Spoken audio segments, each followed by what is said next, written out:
Profit on a mere $6,000 investment would be upwards of $60,000. Well, that's not very good.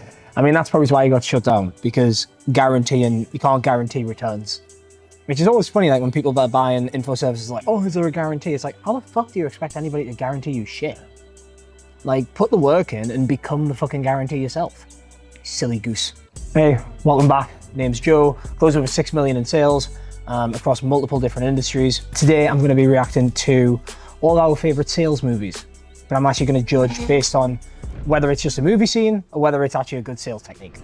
So yeah, let's get into it. Sell me this pen.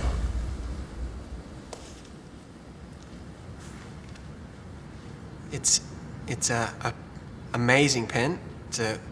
For professionals. Yeah, so I mean, what this scene shows is just how poorly the average person understands what selling is. Okay, so something that's very important to understand, selling is not telling, right? What you're seeing these people do is there was no problem established. If there's no problem, then there's no solution.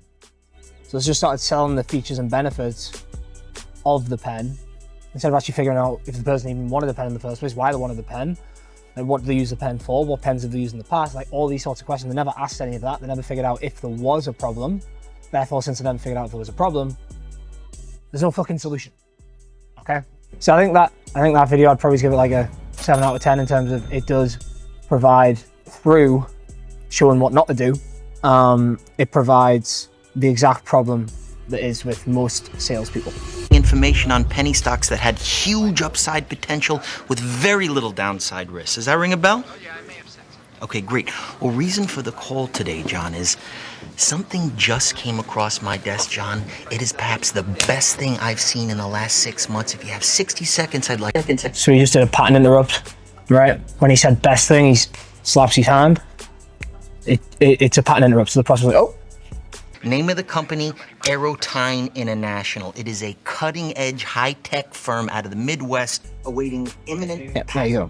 And that's the problem. That's why most people hate sales reps. Because a lot of salespeople are fucking liars. Don't lie to your prospects. Approval on a next generation of radar detectors that have both huge military and civilian applications. Now, right now, John, the stock trades over the counter at 10 cents a share. And by the way, John, our analysts indicate it could go a heck of a lot higher than that. Your profit on a mere $6,000 investment would be upwards of $60,000. Well, that's not very good. I mean, that's probably why you got shut down, because you can't guarantee returns. Which is always funny, like when people that are buying info services like, oh, is there a guarantee? It's like, how the fuck do you expect anybody to guarantee you shit? Like, put the work in and become the fucking guarantee yourself. Silly goose. Even in this market, is that I never ask my clients to judge me on my winners. I ask them to judge me on my losers because I have so few. Another lie.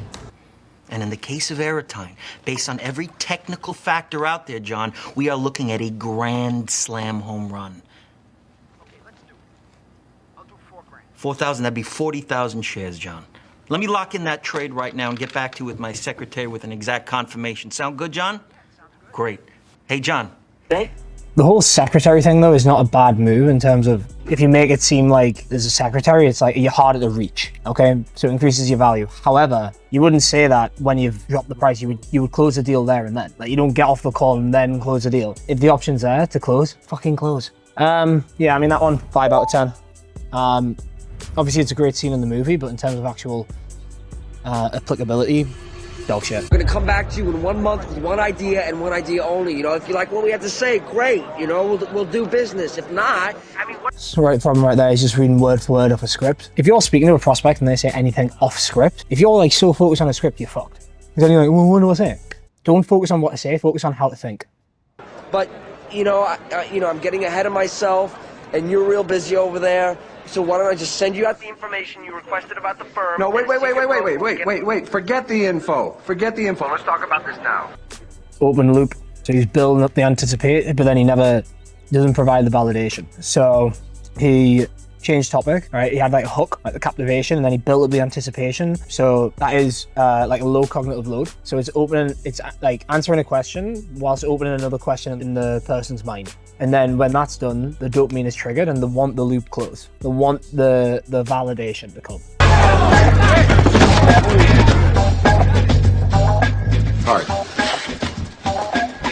So his name's Dr. Jacobson. I'd say from the sound of it, he's definitely... Well, I don't want to hear it, kid. Okay. Hi, Dr. Jacobs. This is Chris Marlin over at JT Marlin. Marlin? Right, he's my father. He's my mother. So my associate tells me you're interested in one of our stocks. Your wife's on break. I will call her back. Yes, MSC sounds like it might be interesting. Might be. Might be doesn't sell stock at the rate MSC's going for, Dr. Jacobs. I don't know if he did that. I think he just put in like, I'll call her back on the answering phone. Ethically, probably not good, but like, it's helping this. It's like, you don't need the prospect. You know what I mean? It's like, everybody loves to buy, but hates to be sold to. So when you let them know, basically, subconsciously, that like, you don't need to sell them, they're going to want it more. Dr. Jacobs, we're talking very high volume here. Oh, well, I still have to run it by my people. That's great, Doc, if you want to miss yet another opportunity. You want Fear of missing out. just get rich doing clinical trials and don't buy a share and hang up the phone. Well, hold on a second now. I didn't say that. I just want to talk about it some more. Honestly, Doc, I don't have the time. This stock is blowing up right now. The whole firm's going nuts. Hold on, let me open up the door to my office.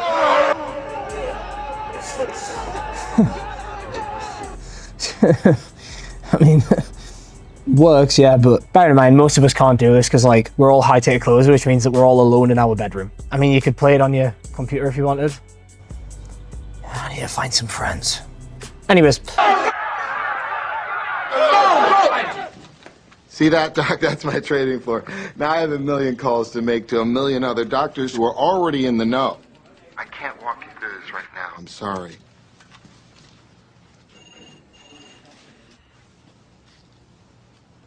Big boy fear of missing out.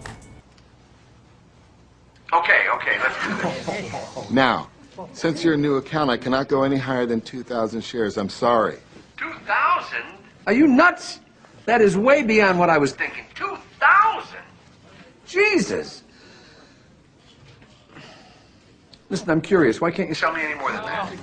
Well, we like to establish a relationship with our clients on something small before we get to the more serious trade. So he's highballing. Let's say if you want to get somebody to buy 10,000 shares, you could say 10,000, and they might want to negotiate and get 5. Whereas you say 20,000 or 30,000, and when they negotiate, they're more likely to get a 10, which is what your actual intention was initially. Let me show you several percentage points on this small trade, and then we'll talk about doing future business. That sounds good. Give me the 2,000 shares. Done. You sure you can't do any better on this one? I'm sorry, Dr. Jacobs. I can. I'm sorry. Oh, all right, we'll start with this trade then. Great. I promise we'll swing for the fences on the next one. Yep, that one I'd probably give it like a 8, 9 out of 10. Very good. However, from the title from the film, it says Boiler Room, which probably means that it was a fucking scam. Which once again is why people hate sales reps. We're not that bad, honestly. Most of us just try to help. I remember one time I had this guy call me up, wanted to pitch me, right? Wanted to sell me stock. So I let him. I got every fucking rebuttal out of this guy. Kept him on the phone for an hour and a half. Towards the end, I started asking him buying questions, like what's the firm minimum? That's a buying question. Right there, that guy's got to take me down. It's not like I asked him, what's your 800 number? That's a fuck off question. I was giving him a run, and he blew it. Okay? To a question like, what is the firm minimum? The answer is 0. You don't like the idea, don't pick up a single share. This putz is telling me, 100 shares. Wrong answer, no.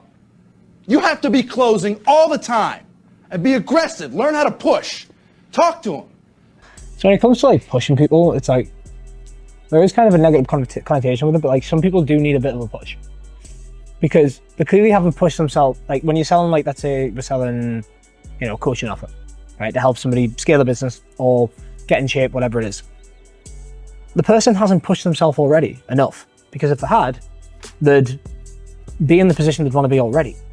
So like pushing people with the right intent is not necessarily a bad thing. The difference between persuading and manipulation, if you're selling a piece of shit and you push somebody to do it, that's a completely different story. But if you're selling something that you know is good, then that is fine. However, from the title of this film, it's called Boiler Room, so probably wasn't something that was fine. But it doesn't matter, anything, just get a yes out of them. If you're drowning and I throw you a life jacket, would you grab it? Yes, good. Pick up 200 shares, I won't let you down. Ask them how they'd like to see 30, 40% returns. Just straight up conviction. Selling with conviction is way more important than selling with skill set. 40% returns. What are they gonna say? No? Fuck you? I don't wanna see those returns? Stop laughing, it's not funny. If you can't learn how to close, you better start thinking about another career. And I am deadly serious about that. Dead fucking serious. And have your rebuttals ready. Guy says, call me tomorrow? Bullshit. Somebody tells you that they got money problems about buying 200 shares is lying to you. It's like rebuttals, word tracks. They're okay if you understand why you're actually saying them. Whereas most people in the high-tech space don't know that. They don't know why they're saying them in the first place, which is why they never land, because they'll just say them to the wrong person at the wrong time. You know what I say to that? I say, hey, look, man. Tell me you don't like my firm. Tell me you don't like my idea. Tell me you don't like my fucking necktie. But don't tell me you can't put together $2,500. And there is no such thing as a no-sale call. A sale is made on every call you make. Either you sell the... I think he's about to say it, but either prospect buys or you buy into the prospect's excuses. Sell the client some stock, or he sells you on a reason he can't. Either way, a sale is made. The only question is, who's gonna close, you or him? Be relentless. That's it, I'm done.